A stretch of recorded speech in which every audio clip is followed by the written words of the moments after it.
Guys, napalitan na natin tong stock ng Suzuki, ano, yung GS na battery.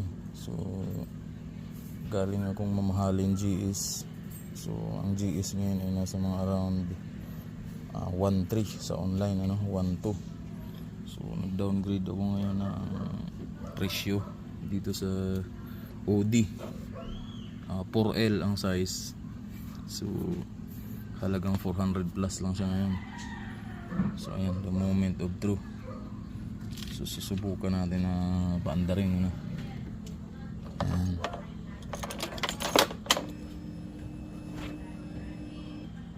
Ayan, papaandarin natin to, ano. So problema ko nito kung paano hawakan. Ipit ko na lang ngayon. Ipit ko na lang hita. So may andar. Iyo. Mana na nga. So yan guys. Mubra naman si GS, ano. So thank you OD battery. Maasahan ka nga.